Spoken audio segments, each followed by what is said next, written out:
বাংলাদেশের একেবারে উত্তরের জেলা পঞ্চগড়। সবচেয়ে বড় আকর্ষণ দিগন্ত ছোঁয়া কাঞ্চনজঙ্ঘা, যা বাংলাদেশের মাটি থেকে দেখা যায় একেবারে কাছ থেকে। এর সাথে আছে শত শত বছরের পুরনো মির্জাপুর শাহী মসজিদ, রহস্যময় ইমামবাড়া, সবুজে মোড়ানো চা বাগান আর সীমান্তের বাংলাবান্ধা জিরো পয়েন্ট। আজকের ভিডিওতে থাকছে কিভাবে পঞ্চগড়ের এই বিভিন্ন স্পট ঘুরে দেখবেন, কবে আর কখন তেঁতুলিয়ায় এলে কাঞ্চনজঙ্ঘা দেখতে পারবেন, কিভাবে আসবেন, কোথায় থাকবেন আর কম টাকার মধ্যে কিভাবে সাজাবেন পুরো ভ্রমণ পরিকল্পনা। তাহলে চলুন শুরু করা যাক আজকের পঞ্চগড় ভ্রমণ গল্প। আমার যাত্রা শুরু হয় গাজীপুরের জয়দেবপুর রেল স্টেশন থেকে। কমলাপুর থেকে ছেড়ে আসা দ্রুতযান এক্সপ্রেস ট্রেনে আমরা রওনা দিই পঞ্চগড়ের উদ্দেশ্যে। ভাড়া জনপ্রতি 740 টাকা। আপনারা যারা যেতে চান তারা অন্তত 7 দিন আগে থেকে অনলাইনে টিকিট কেটে রাখবেন, তাহলে এই ভ্রমণটা হবে ঝামেলাবিহীন আর উপভোগ্য। এই ট্রেনের যাত্রা শুরু হয় রাত 9টা 30 মিনিটে কমলাপুর থেকে, আর আমি উঠে পড়লাম জয়দেবপুর থেকে প্রায় 10টার দিকে। ঝলমলে চাঁদের আলোয় ট্রেনের এই ভ্রমণটা আমার কাছে ছিল সত্যিই দারুণ এক অভিজ্ঞতা। বিশেষ করে যমুনা সেতু পার হওয়ার সময় চারপাশে অন্ধকার, দূরে টিমটিম করে আলো আর নদীর বুকে চাঁদের প্রতিফলন, অসাধারণ এক দৃশ্য চোখে পড়েছিল। 10 ঘন্টার এই যাত্রা কখন শেষ হয়ে গেল বুঝতেই পারলাম না। অবশেষে আমরা পৌঁছে গেলাম পঞ্চগড় রেলওয়ে স্টেশন। আসসালামু আলাইকুম, আমি এখন আছি পঞ্চগড় রেলওয়ে স্টেশনে। এইখান থেকেই আমাদের এই কাঞ্চনজঙ্ঘার যেই ভ্রমণটা সেটা কিন্তু শুরু হবে। আমরা আজকের ভ্রমণের জন্য ব্যবহার করেছি দ্রুতযান এক্সপ্রেস। এই ট্রেনে করেই আমরা জয়দেবপুর থেকে কিন্তু এই পঞ্চগড় স্টেশনে এসেছি। এখন আমরা এই পঞ্চগড় স্টেশন থেকে বের হয়ে যাব এবং বের হয়ে সবার আগে নাস্তা করে নিব।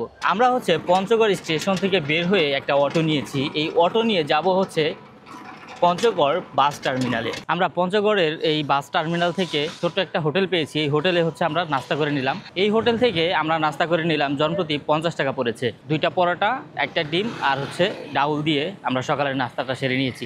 এখন এইখান থেকে আমরা চলে যাব মির্জাপুর বাজার, আর মির্জাপুর বাজার থেকে আমরা দেখতে চলে যাব সেই মুঘল আমলের শাহী মসজিদ।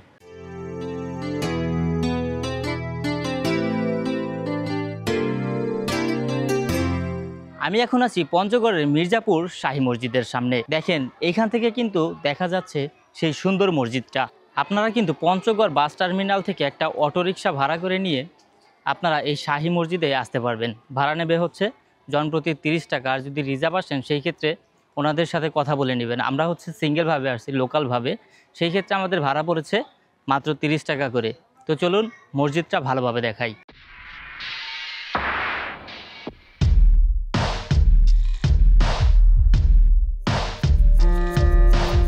পঞ্চগড় শহর থেকে মাত্র কয়েক কিলোমিটার দূরে অবস্থিত ঐতিহাসিক মির্জাপুর শাহী মসজিদ। ধারণা করা হয় প্রায় 400 বছর আগে মুঘল আমলে এই মসজিদটি নির্মাণ করা হয়েছিল। 3 গম্বুজ বিশিষ্ট এই মসজিদটি পুরোপুরি লাল ইট দিয়ে তৈরি।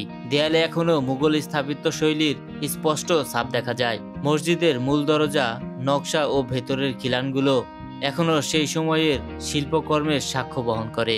আজও এখানে স্থানীয় মানুষ নামাজ আদায় করে, আর ঐতিহাসিক স্থাপত্য দেখতে প্রতিদিনই অনেক দর্শনার্থী আসেন। আমার পিছনেই মির্জাপুর শাহী মসজিদ, এটার পাশেই নাকি একটা ইমামবাড়া আছে। এখন আমরা ওইটা দেখতে যাব। আমরা মির্জাপুর শাহী মসজিদ দেখার পরেই তার পাশেই একটা ইমামবাড়া আছে, আপনারা দেখতেই পাচ্ছেন। এইখানে এই ইমামবাড়াটা কিন্তু 400 বছরের পুরনো। পঞ্চগড়ের আরো একটি গুরুত্বপূর্ণ ঐতিহাসিক স্থাপনা হলো ইমামবাড়া। ধারণা করা হয় প্রায় 4 শতাব্দী আগে এটি নির্মাণ করা হয়েছিল। তখনকার সময়ের স্থানীয় নবাব পরিবার ও শিয়া সম্প্রদায়ের মানুষরা মুহররমের শোক অনুষ্ঠান পালন করার জন্য এই ইমামবাড়াটি নির্মাণ করেন। পঞ্চগড়ে ঘুরতে এলে মির্জাপুর শাহী মসজিদের পাশাপাশি এই ইমামবাড়াটিও অবশ্যই দেখার মতো একটি স্থান।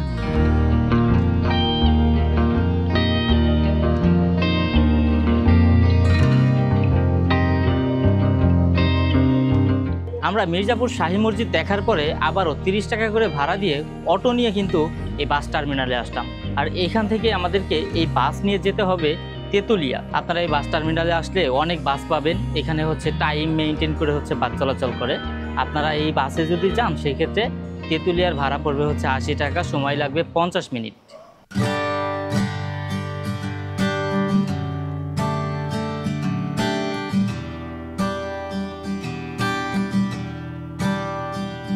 বাসে করে এসে পৌঁছালাম তেঁতুলিয়া বাজারে। মনের ভেতর একটাই আশা, আজ যদি কাঞ্চনজঙ্ঘার দেখা মেলে। কিন্তু আকাশে কালো মেঘ জমে আছে, আবহাওয়া একেবারেই খারাপ। ভাবলাম যদি আজ দেখা না যায় তবে এখানেই থেকে যাব রাতটা। আর আজকের আকাশের অবস্থা এতটাই বাজে, কাঞ্চনজঙ্ঘা দেখা যাবে কিনা আসলে জানি না। আমি যদি আকাশটা দেখাই আপনাদেরকে, দেখেন এখন আজকে যদি না দেখা যায় সেই ক্ষেত্রে আমাদের রাত্রে থাকতে হবে, হোটেলের ব্যবস্থা করতে হবে। এখানে কি আচ্ছা, কাঞ্চনজঙ্ঘা কি প্রতিদিন দেখা যায়? হ্যাঁ প্রতিদিন, মানে আকাশ পরিষ্কার থাকলে দেখা যায়। আজকে দেখা গেছে? আজকে দেখা যায় না, দিন ধরে দেখা যায় না। এটা কি রাত্রে সন্ধ্যায় দেখা যায়, সকালে দেখা যায়? না, ওটা যে কোনো মুহূর্তেই দেখা যায়। যে কোনো মুহূর্তে দেখা যায়, মানে ওয়েদারটা ভালো থাকলে, ওয়েদার আবহাওয়া ভালো থাকে। হ্যাঁ, এটা কিন্তু পানি নীল থাকলে কিন্তু আকাশ পরিষ্কার। হ্যাঁ, ওই পরিষ্কার যখন নীল থাকে তখনই দেখা যায়। সকাল বিকাল দুপুর সবসময় দেখা যায়। আচ্ছা আচ্ছা। এমনও আছে সকালে উঠলো, দুপুরে মেঘ হইলো, তখন বন্ধ হয়ে গেল, এরকম। তাহলে আমাদের হচ্ছে আজকে ডাকবাংলা যাইতে পারেন, দেখতে পারেন, এখান থেকে 10 টাকা ভ্যান ভাড়া। আচ্ছা, আজকে হচ্ছে আমাদের তাহলে হোটেলে থাকতে হবে রাত থেকে।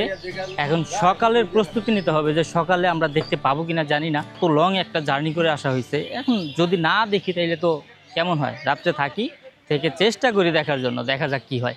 তো এখন যাব হচ্ছে হোটেলে, হোটেল থেকে নাস্তা করে দেন হচ্ছে আবার বের হবো ঘুরতে। কিন্তু হঠাৎ করেই শুরু হলো প্রবল বৃষ্টি। প্রকৃতির কাছে হার মানতে বাধ্য হলাম আমরা। আমরা এই তেঁতুলিয়া বাজার আসার পরে ভাবছিলাম যে লাঞ্চ করব, কিন্তু এত পরিমাণে বৃষ্টি ধরছে যে আমরা লাঞ্চ করার মতো সময় এবং সুযোগ পাই নাই। একটা দোকানে বসেছিলাম, এখন ওই দোকানে থাকতে থাকতে দেখলাম যে কোনোভাবেই এই বৃষ্টি থামতেছে না। পরে বৃষ্টির ভিতরে আর কি ছাতা ছিল, ছাতা নিয়ে চলে আসলাম হচ্ছে বাংলা হোটেলে। এই বাংলা হোটেলে আসার পরে আমরা হচ্ছে দুপুরে লাঞ্চ করলাম। এখন বাজে হচ্ছে বেলা 3টা, যাই হোক 3টার দিকে আমরা লাঞ্চ করলাম বাংলা হোটেল থেকে। এখানে আমরা খেয়েছি হচ্ছে ভর্তা, ভাজি আর হচ্ছে ডাউল। এখন এইগুলোর মূল্য একদমই কম, কারণ আপনারা যারা কম টাকার ভিতরে খেতে চান তারা কিন্তু বাংলা হোটেলে এসে খেতে পারেন, লাঞ্চ করতে পারেন।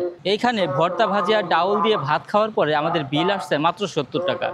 এখন ভাবছি যে হোটেল যেখানেই নেই না কেন, রাতের খাবারটা আমরা এখানেই সেরে নিব।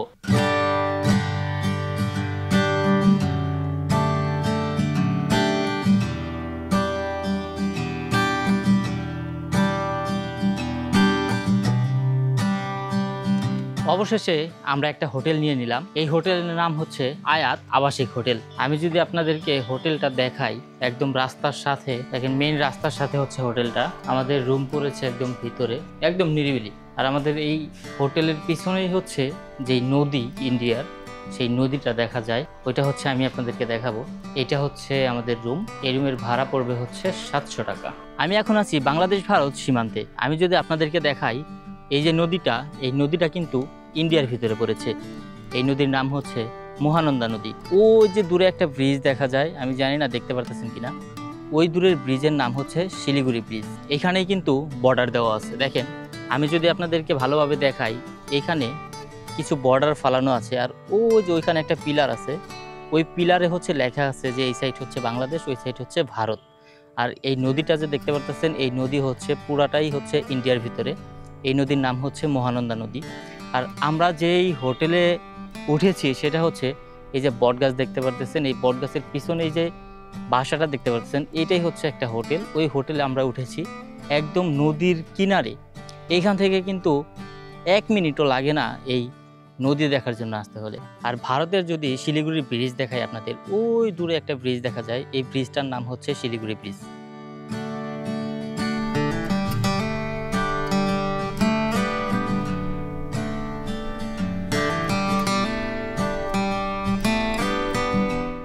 আজকে কোনোভাবেই কাঞ্চনজঙ্ঘার দেখা মিলল না, তাই রাতের বেলা বের হলাম বিসমিল্লা টি ফ্যাক্টরি ঘুরে দেখতে। চা বাগান থেকে তাজা পাতা সংগ্রহ করার পর কিভাবে ধাপে ধাপে প্রক্রিয়াজাত হয়ে ছোট ছোট চায়ের দানা তৈরি হয়, তা আমার জীবনে একেবারে নতুন অভিজ্ঞতা ছিল। পাতা থেকে শুরু করে মেশিনের প্রসেসিংয়ের প্রতিটি ধাপ একে একে চোখের সামনে দেখা সত্যিই ছিল অসাধারণ। সবকিছু ঘুরে দেখার পর আবার ফিরে এলাম তেঁতুলিয়া বাজারে। এখানকার বিখ্যাত দোকান থেকে খেলাম গরম গরম 1 কাপ চা। সারাদিনের ক্লান্ত শরীর যেন মুহূর্তেই শান্ত হয়ে গেল। সত্যিই এই দোকানের চায়ের স্বাদ ছিল একেবারেই অন্যরকম।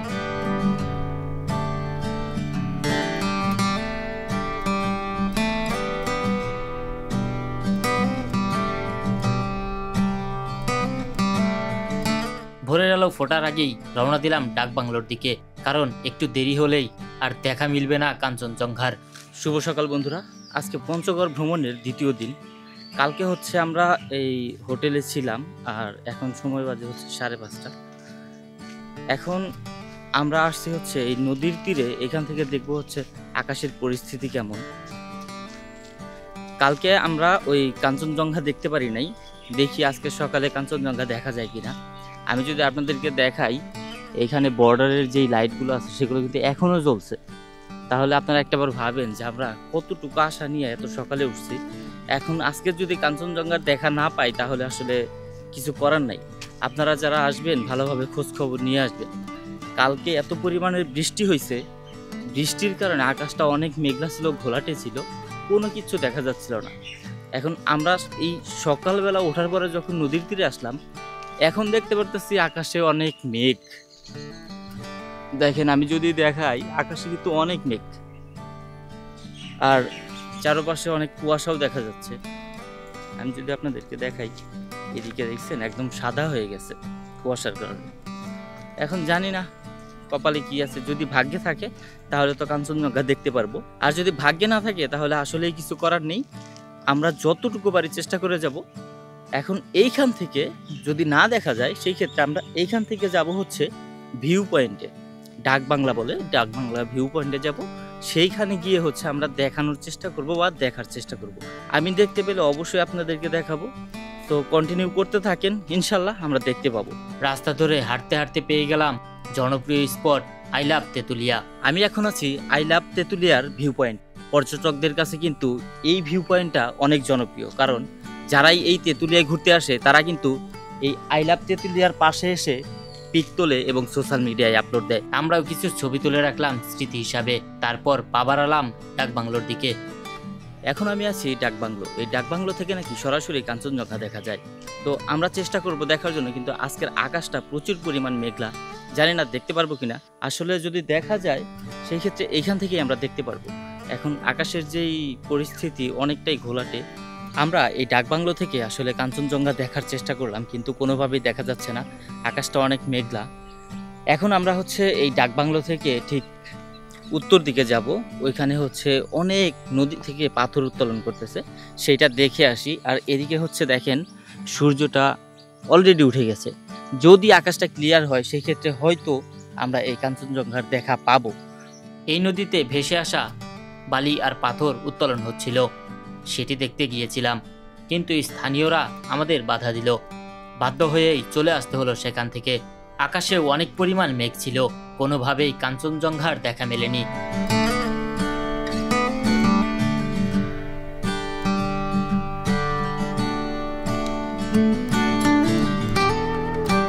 আমরা ডাকবাংলো থেকে আসলে গিয়েছিলাম উত্তর দিকে দেখার জন্য যে পাথর কিভাবে উত্তোলন করে, কিন্তু আসলে ওইটা দেখানো সম্ভব হয় নাই। আমরাও দেখতে পারি না এরকমভাবে, কারণ পাথর উত্তোলন এখন বন্ধ, বালি তুলতেছে। এটা হচ্ছে সময়সীমা আছে, যেমন 10টার পরে আর তুলতে পারবে না, 10টার আগে তুলতে পারবে। তো ওইখানে হচ্ছে ভিডিও করতে দেয় নাই আমাদেরকে। ওইখান থেকে আমরা চলে আসছি তেঁতুলিয়া বাজার। তেঁতুলিয়া বাজার আসার পরে সকালের নাস্তাটা সারছি। তো সকালের নাস্তা সারার পরে আমরা একটা অটো নিচ্ছি, এখন যাব হচ্ছে বড়বিল্লা। বড়বিল্লা যাওয়ার পরে ওইখানে কাঁচা পাতার চা পাওয়া যায়, আমরা হচ্ছে ওইটা ট্রাই করব। আমরা কখনো কাঁচা পাতার চা খাই নাই, সেই জন্য আমরা এখন যাচ্ছি তেঁতুলিয়া বাজার থেকে বড়বিল্লা। এখানকার ভাড়া হচ্ছে জনপ্রতি 20 টাকা করে। আপনারা এরকম অটো নিতে পারবেন, এরকম অটোর ভাড়া হচ্ছে জনপ্রতি 20 টাকা করে। আপনারা কখনো তেঁতুলিয়া বাজার আসলে এটা অবশ্যই ট্রাই করে দেখবেন। এবং আশেপাশে এরকম অসংখ্য চা বাগান দেখতে পারবেন, যেটা দেখলে আসলেই অনেক ভালো লাগে। এরকম চা বাগান আমি এর আগে কখনো দেখি নাই, এটা হচ্ছে আমার ফার্স্ট টাইম চা বাগান দেখা। তা আমার কাছে ভালো লাগতেছে, আপনারা আসলে আপনাদের কাছেও ভালো লাগবে।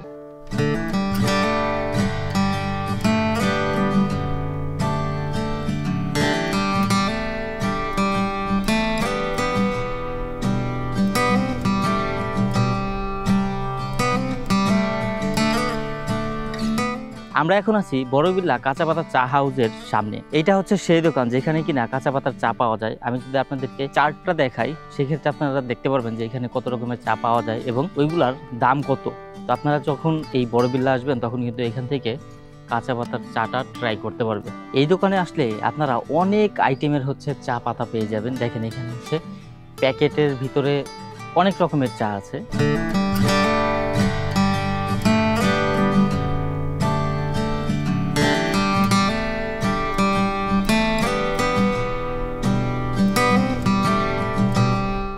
আমি এখন আছি বাংলাদেশ আর ইন্ডিয়ার একদম সীমান্তে। কারণ আমি যদি দেখাই, এখানে কিন্তু একটা পিলার রয়েছে, আর এই পিলারে কিন্তু দেখেন এই সাইডটা রয়েছে বাংলাদেশ লেখা। আমি যদি অপর প্রান্তে যাই, এখানে কিন্তু ইন্ডিয়া লেখা রয়েছে। এর মানে আমি কিন্তু এখন ইন্ডিয়ার ভিতরে এসে পড়েছি। আর এইখানে যত চা বাগান দেখতে পাচ্ছেন সব হচ্ছে ইন্ডিয়ার। এখানে সব ইন্ডিয়ার মানুষের কাজ করে, এবং এইখানকার যতগুলো জমি দেখতেছেন, এই চা বাগান দেখতেছেন, সব হচ্ছে ইন্ডিয়ার ভিতরে।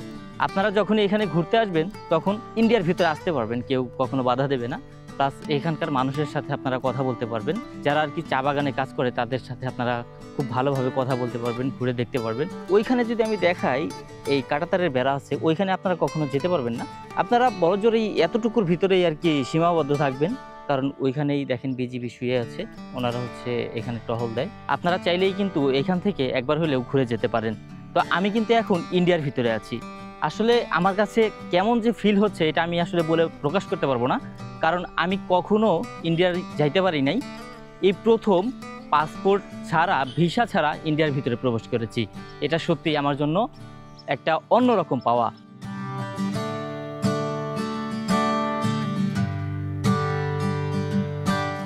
আমাদের কপালটা এতটাই খারাপ যে যেখানে যাই সেইখানেই শুধু বৃষ্টি পড়ে। কালকে আসার পরেও কিন্তু 2 ঘন্টা বৃষ্টি হয়েছে, যার কারণে আমরা হচ্ছে কাঞ্চনজঙ্ঘা দেখতে পারি নাই।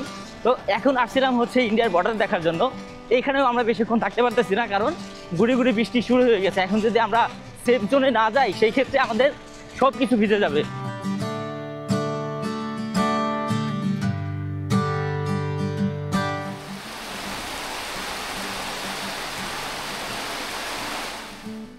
One hour later.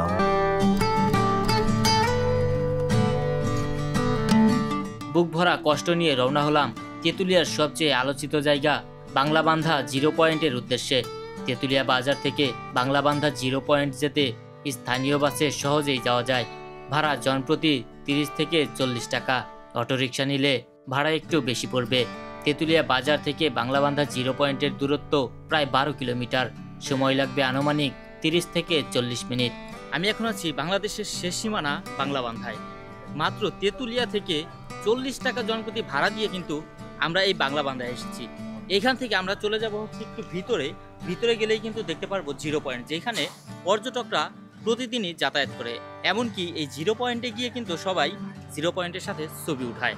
এইখানে শনিবার আর মঙ্গলবার ভারত বাংলাদেশ এই 2 দেশের বিজিবিদের নিয়ে সুন্দর একটা প্যারেডস হয়। এমনকি শনিবার আর মঙ্গলবার পর্যটকদের জন্য উন্মুক্ত থাকে এই 0 পয়েন্টটি।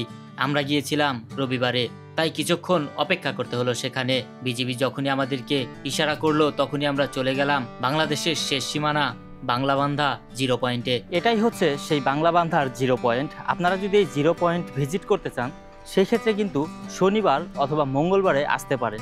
আজকে হচ্ছে রবিবার, আমরা যখন আসতে চাইছিলাম তখন হচ্ছে আমাদের ঠিক ওই গেটের সামনে হচ্ছে দাঁড় করায় রাখছিল। অনেকক্ষণ পরে আর কি আমাদেরকে সবাইকে একসাথে ছাড়ছে, বলছে কিছুক্ষণ পরে যেতে হবে, কারণ এখানে ওনারা হচ্ছে অনেক ব্যস্ত, এখানে অনেক গাড়ি যাচ্ছে ইন্ডিয়ার ভিতরে। তো এই হচ্ছে 0 পয়েন্ট, যে 0 পয়েন্টে হচ্ছে সব পর্যটকরা এসে ছবি তোলে। আজকেও পর্যটক অনেক ছিল, কিন্তু আমাদের সময় দিয়েছিল মাত্র 15 মিনিট। যদি শনিবার আসতাম তাহলে কিন্তু সারাদিন এইখানে কাটাতে পারতাম। আসলে এইখানে দেখার মতো তেমন কোনো কিছু নেই। 0 পয়েন্টের সাথে ছবি তুলে আমরা চলে যাচ্ছিলাম আবার তেঁতুলিয়া বাজারের উদ্দেশ্যে। আমরা হচ্ছে 0 পয়েন্টের সাথে কিছু ছবি তুলে নিলাম। এখন এই 0 পয়েন্ট থেকে চলে যাব আমরা ডাইরেক্ট তেঁতুলিয়া বাজারে। এখানে আমি যদি দেখাই, এখানে কিন্তু একটা ইন্ডিয়ার পতাকা রয়েছে এবং ওই পাশে একটা বাংলাদেশের পতাকা রয়েছে। শনিবার আর হচ্ছে মঙ্গলবারে এখানে কিন্তু 2 দেশের আর্মিদের নিয়ে একটা প্যারেডস হয়, যা দেখতে অনেক সুন্দর দেখা যায়।